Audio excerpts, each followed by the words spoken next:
In this episode, James Gardin shares his testimony and explains the differences between accepting versus surrendering to Jesus. James also discusses why Christian artists have an advantage when it comes to licensing their music. We talk about Kanye West and Eminem. And additionally, James breaks down Lovely, Diamond in the Rough, Complaining, and Most of My Friends Are Stuck on the Internet in the 4-song breakdown. I'm Galika Brown, and this is Sound Seekers Presents Testimony, a Musician Story. My testimony, my faith is my mom was very involved in the church, so I grew up in the church. She was always either serving in some manner, and I was always on some sort of program of every Sunday. So whether that's being an usher, singing in the choir, I was always involved. Uh, that was like my whole life. I think around 11 is when I got baptized. Um, and then I always tell people I think there's a difference between like accepting and surrendering. So I can accept and like have the heart and mind knowledge that like Jesus died on the cross for my sins. But taking that extra step of actually surrendering and allowing him to have full control. Because a lot of times we'll be like, yeah, Lord, you got full control. Just let me fix this part and I'll let you in. So I think that surrender didn't happen till like 22, 23. Um, and yeah, since I did that, like I just feel like God's blessed me a lot more once I allow Him to have control. I need reminders from time to time, um, but I've been in the church my whole life. Was there something in particular that drew you to actual surrender? I had went to it was interesting. Like the college camp, the Lansing Community College had a gospel concert. And so I just went to it because I was like, I love gospel music. I love Jesus. I'll go check it out. And I forget exactly what they said, but they said something along the lines of, if you really want to surrender and allow God to be your Lord and Savior and like actually like stop playing, come on down. And then I went down and then I was like, because I think when they said it, something just clicked and it was like, you are compartmentalizing God and you haven't Mhm. really surrendered everything. But you know that he's been good to you and he's true. Great. Okay. So, and you said what year was that? I can't count backwards like that. I But was I was in my 20s, so it in was your like 20s. Okay. That's pretty yeah. much fine. All right. So that's your testimony. And then as far as music goes, um, how did you get into music? Growing up, I was a really shy kid, hated speaking in front of crowds, let alone performing, even though I was in the choir, which is a really weird predicament to be in. Uh, I think it was senior year of high school. I um I did a oral report on like hip hop and its history. It was like I felt like I died that day. Like I was so nervous. I sat down when I should have been standing. I looked down at my paper the whole time. But around that time, 8 Mile came out, and it's really weird. But I think like that movie changed my life in the sense of I saw the main character uh, be in a battle. If you haven't seen 8 Mile, I'm about to spoil it. But he was in a battle. If you Hopefully, haven't seen A Mile, you deserve a spoiler alert. right. So yeah, so first battle he chokes, but then like towards the end he comes back and he doesn't choke, but he also like reveals all his flaws before his competitor can. And I think once I saw that, I was like, if you embrace your flaws, then no one can use them against you. And then I think like I started falling in love with like this idea of writing raps, and I did it secretly. And then one time, one of my friends heard me rapping. He was like, "Oh, that's kind of good." And I was like, "Oh, if my friend thinks it's good, it must be good." And I just continue to develop it and develop it. Your friend said kinda though. Yeah. Hey, listen, That's kind of all was you good needed. enough. That's all I needed. I just needed a little bit of encouragement. Okay. And then did you also just do you feel you connected to 8 Mile as well because it was shot in In your Detroit. That was part of it, definitely. Like Eminem was definitely a part of the childhood being in Michigan. okay.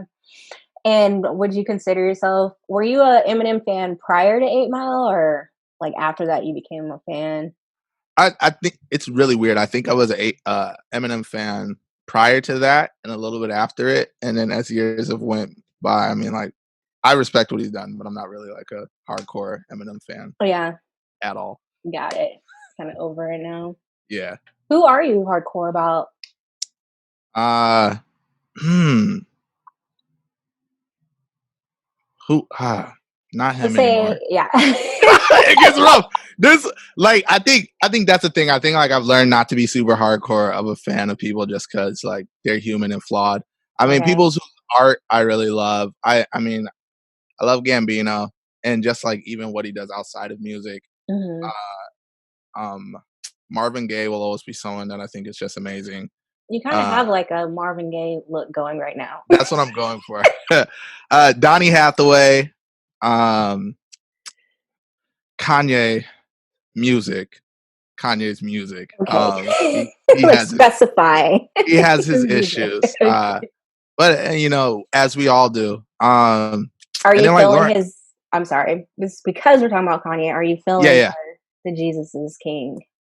So look, I enjoyed Jesus is King, and I think I enjoyed the Sunday services too. And part of why I enjoyed it because a lot of people wanted to. Well, not wanted to, but it's easy to make it about Kanye and judge it from the scope of solely Kanye.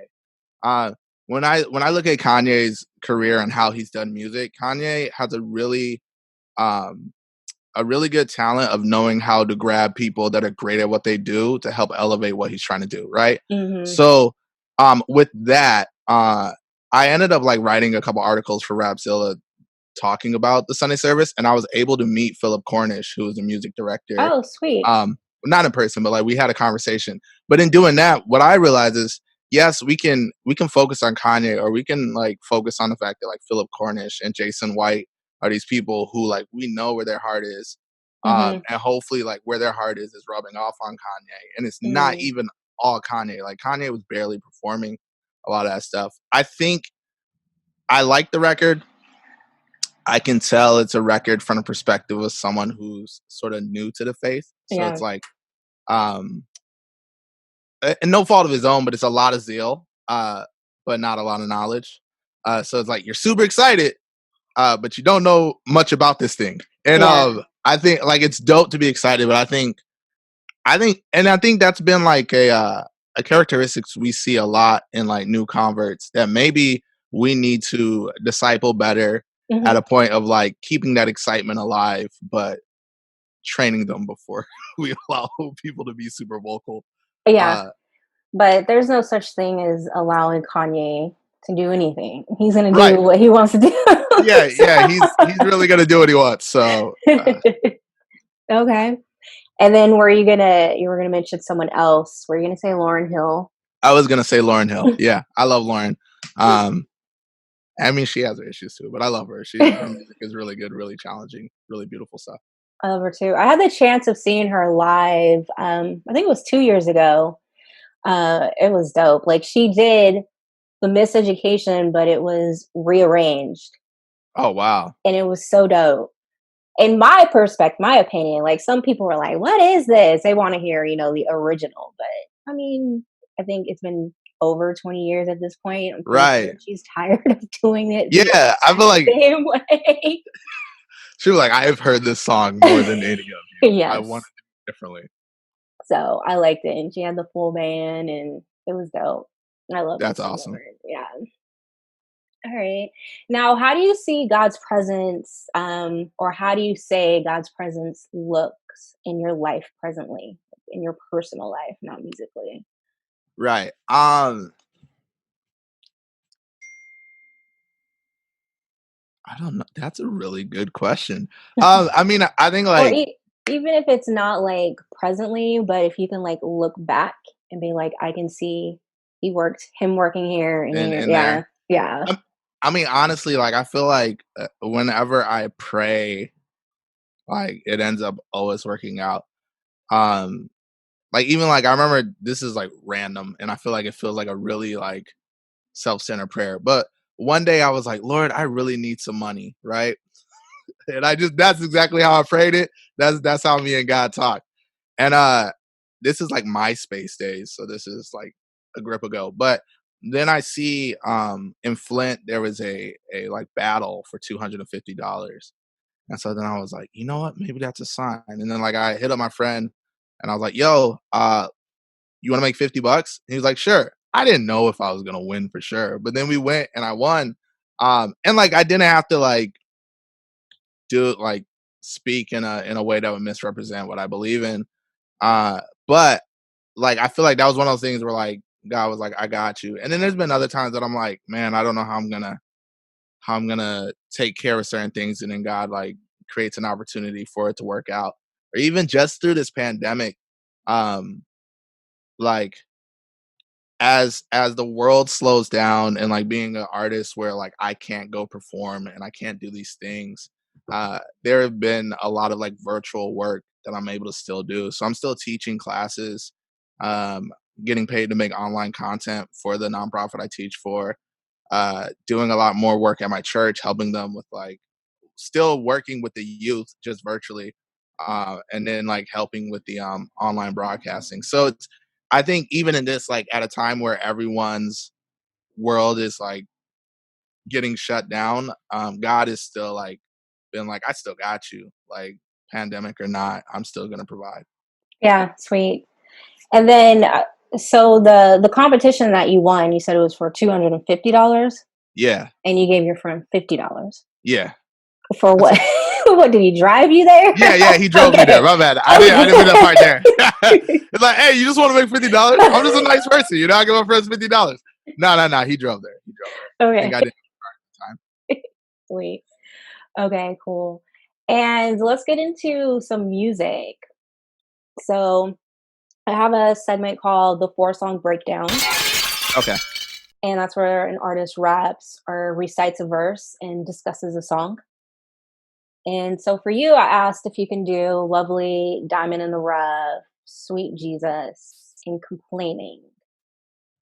So I'm confused about Sweet Jesus because that's the album's name. It's not Oh, this. my bad. Okay. In lieu of that, you say you're promoting a new song that you're dropping on May 22nd. Yes, I Can you am. maybe get like a verse from that, unless you have something else you want to I could do that. do? Okay. Um, it's a different one. Do you like just acapella? Yeah. Okay. And you can start. Do you want to start with Lovely or the new one? Let's do the new one last. Okay. Okay. So So let's do I'll Lovely. do lovely. Uh, I'll just do the verse of lovely. So it's like, I am not worthy. I am so dirty. You must be crazy. Are you 7:30? You were just looking for me and you did it early. I would cry up to the sky just hoping you heard me. You could have left me on red, but you didn't curve me. You had a plan. That plan wasn't earthly.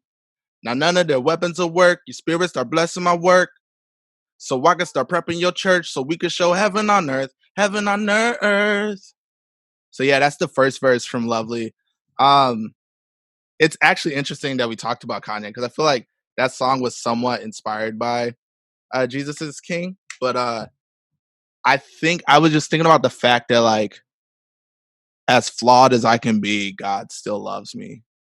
Like and knows everything about me. Like I think there's people that are like, oh, yeah, I love you, James. You're amazing. It's like, yeah, but you don't know like the weird thoughts I think of or like the issues I have that no one knows. And I think it's there's some sort of like it's a powerful comfort to know someone knows you fully in and out. And it's like, yep, I know that. I know that about you, James, but I still love you. And yeah, so that song was like really just inspired by that thought and that truth.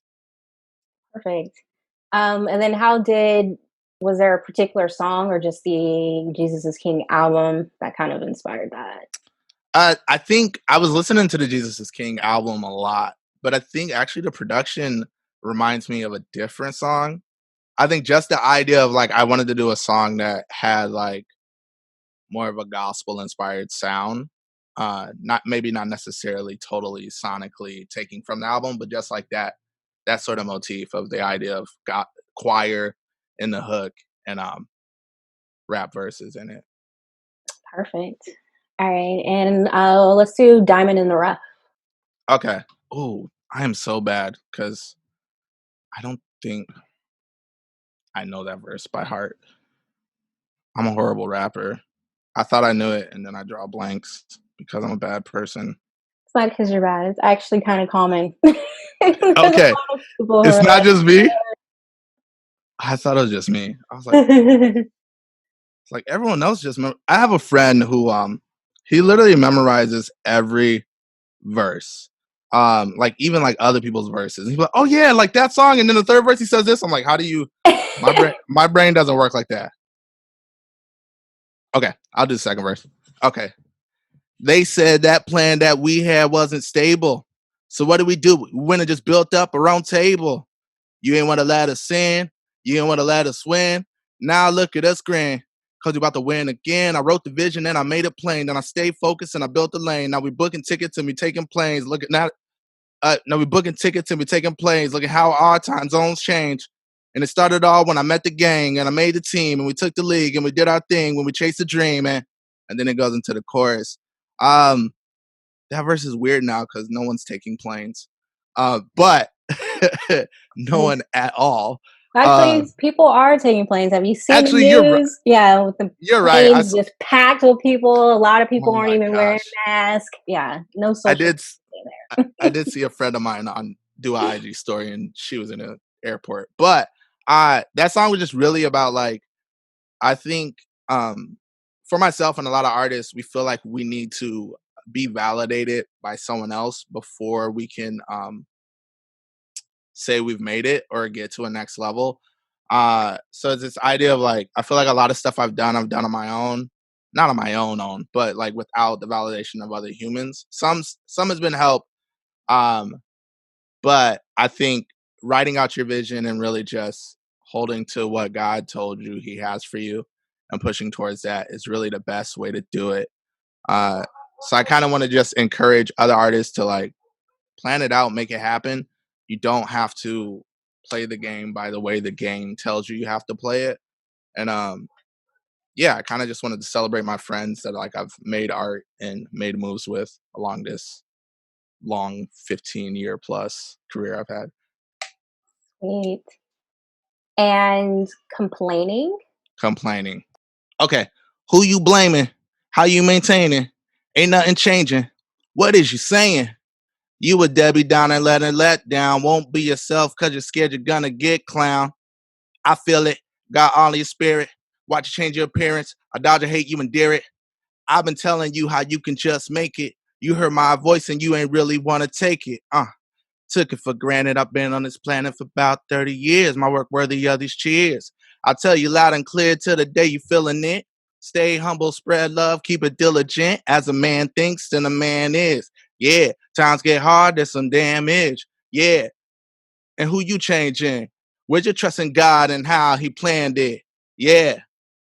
Complaining's weird because I feel like the friend that was complaining when it was inspired doesn't know it's about them Oh, at all. okay, I still okay. love them, but I think like uh I think he was complaining. I think in my knee jerk reaction was to join him in complaining. And I was like, no, this like we need to actually like think how can we fix these issues we don't like. Um So that song was just really inspired by like this idea of let's stop complaining about stuff and let's just work towards solutions. It's so easy to be like, this is bad, they're horrible, they did this. And then you spend like 5 minutes complaining and that could have been a 2 minute fix. Um, yeah, complaining just never really helps anyone. It might feel good for a while, but then you Yeah, still have the problem afterwards. that is true. Yep. All of that is true. All right, and what about this new song? So this new song is called Most of My Friends Are Stuck on the Internet. Uh, Disclaimer, this is not a quarantine song. I wrote this a year ago. It just happens to really fit the time we're in right now, which Okay. is weird. But it's like, I think that I know you, or maybe I don't. We're friends on Instagram. You like all my quotes. We talked in the DMs, but that's only digital. Man, I need friends. This feeling is pitiful. We're just strangers stuck inside this timeline. I smile in photos, pretending like I'm fine. I've been stuck inside this hole. I tried crawling out. You said you never call. Well, this is me calling now. Um, so a year ago when I wrote this, I was basically at home and I wanted to hang out with my friends. But everyone was just on the internet. Like I could see everyone on Twitter. I could see them just talking. I was like, oh, I don't want to bother anyone. And I just thought about like all the times when we did hang out and like people would be on their phones the whole time. I'm just like, and I'm tethered to my phone as well. So I'm not saying it's just them, it's me as well. I'm just like, yo, like we're stuck on the internet and we don't really um have real connection. Like we don't really have that many times where you go somewhere and we're just like phones away, eye to eye contact. We're having a conversation for hours and really, really just having true time together. And so I just wanted to write about that. And I think it's just wild that like right now we're in a weird space where we can't actually like be in person. So we have to use technology. So in a different way, we're stuck on the internet. Um, and I'm not like one of the people that's totally against technology, but I think like we do need real interaction mingled in with just our digital discourse, you know? Yeah, for sure. I don't know if it's like a generational thing or if it's just it goes person by person, but I am one of the people and I have like several friends that if we're face to face, like we're not looking at our phones. That's good. Like, I wish I was as good as you. I mean, it's important. Like you have to set limits. I mean, you should never be out. Like the worst thing I see is, which it's been a while since I've been out at a restaurant and people are dining, but you Right. see a table full of people and there's like four people at a table and they're all just looking at their phone and Yep. no one's talking to each other at all. Like Yeah, it's weird. if you're sitting at a table with people, there should be no I agree. phones. I'm not saying I follow it, but I agree. You're 100% correct. Especially if you're dating someone, you're trying to get to know someone, you're on a date, you no. Oh yeah, that's Don't get on your horrible. phone. Yeah, That's that's the like worst. a quick way to be dismissed. End of date. It's like, oh, you're still on that? Okay. Bye. Yeah. Check. But it is interesting that now we are forced. Like if you Yeah. want to see your friends, like before, it's kind of funny how you're like, well, I wanted to hang out, but I can see they're all on Twitter and I don't want to bother them. Yeah, it was I don't know why. Like I'm one of those people, it's funny. So I hate calling people. And it's not because I don't like talking on the phone. For some reason, I feel like if I don't know that you're not busy before I call you, I feel like I'm bothering you. So I get really like, what if they're like really busy? I don't want to bother them. And then like I gotta like it's bad. Like I gotta psych myself up like I'm about to call them. All right, send. It like it's weird. It's really weird. But I get yeah. So like I told them on Twitter, I was like, oh, I guess they don't want to hang out. They're having a lot of fun tweeting right now. But there was a time where we had to call. You didn't know what anybody was doing. They can be doing anything, but you had to call. There was no You're choice. correct. You're correct. I you know what I blame it on? Like 2010 I had a telemarketing job and I think after like 6 months of getting cussed out every day I think I got scarred with phones and I was like I don't want to Got where do I it. call Yeah. someone I get cussed out I don't I don't want to do this Even anymore. your friends now, your friends are gonna cuss you out. I don't know, it's like I'm just triggering. I'm like oh yep they're gonna yell at me. I'm about to nope can't do it. That's understandable. Yeah. I mean, now really there isn't a need to call anyone. Like you can literally just text them. Yeah, And then that is sometimes true. like now I'll even like text and be like, "Hey, are you free to talk?" Like you have to like schedule an actual phone conversation, but check in via text first. Don't just call. Right. Right, exactly. Or the people who will FaceTime you without warning. It's like, That's the worst. you Why don't know are you where I'm FaceTime? at. Exactly. That is the absolute worst. Like, I'm not answering that. No, I had someone I never no, talked to on the phone before FaceTime me. And I was like, we've never talked. no, that's not cool. like, this is too much. That's not We've never cool. talked. Ever. Why are you FaceTiming me? I don't even have Like, your number is saved. this an accident? Did you mean to FaceTime me? And then That's they were when, ready too. yeah, that's when I wouldn't have answered, and then I would have just text and been like, "Did you mean to FaceTime me?" Right, right. Was that an accident? LOL. That is good. Okay. So, as far as music goes, Mhm. how do you see God? How's His presence in your life musically? It's interesting because I mean, even like when I go to the beginning of when I started making music, I didn't like speaking in front of crowds. I still get nervous before every performance. And so for me, I think what I've realized is even in the development of like learning how to write songs better, as of late, I've been producing more. All of these things aren't, I don't think they're natural like abilities of mine. I'm having to learn them. And I think it's God that's helping me learn them. Um, any opportunity I've gotten that I'm like, how did I get in this room? I don't know how I got in this room, but I'm here. I don't think I don't think, and I mean this in a good way. I don't think there's anything uniquely special about what I'm doing.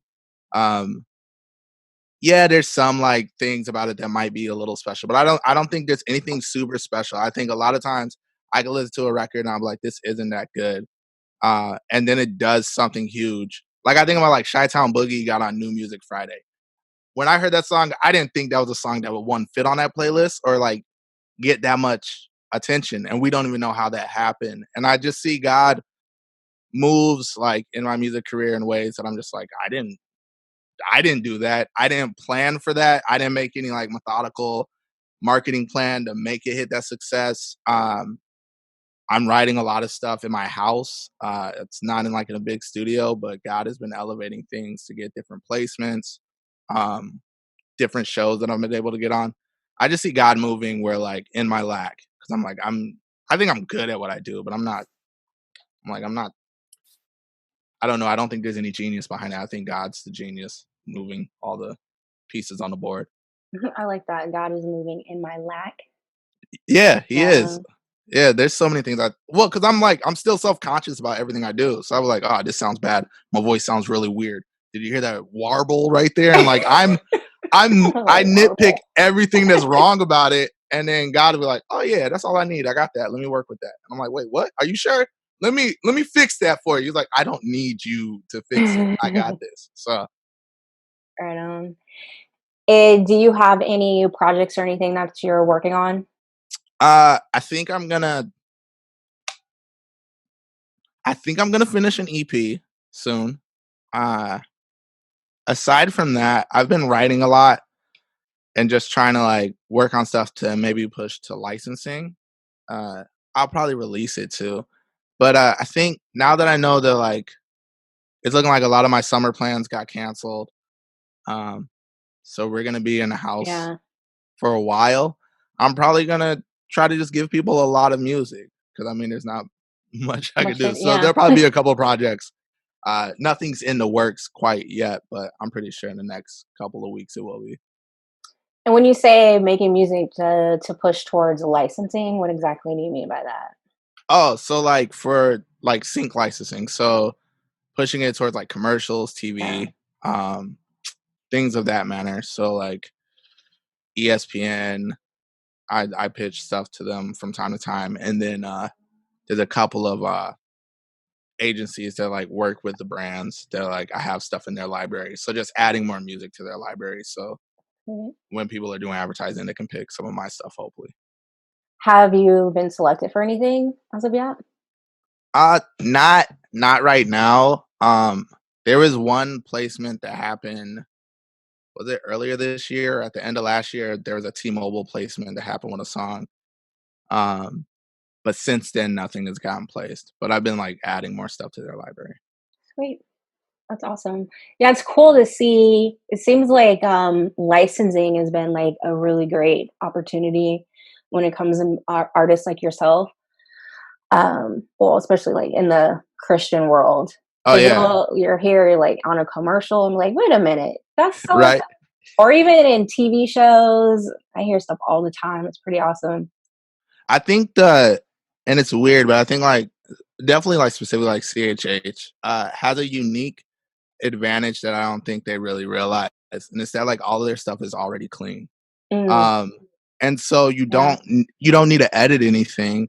And then when you look at artists who will like have different choice language in their music, it's like, oh, so now you need to make a separate version of the song to send and like make radio edits. And it's just it's easy to work with someone like, is this oh, I know this is clean. I don't even need to ask. Yeah. Let's use it. Yeah. Yeah, so I think once people start realizing that that is an advantage they have, and I think the industry is noticing it. That's why it's getting picked up so much. I hope you enjoyed the episode. Please subscribe to our show. And if you really enjoy the content, please leave a review. It really does help with the ranking. For all things testimony, visit testimonystories.com. Until next time, I'm Galika Brown, the music lover constantly seeking positive music.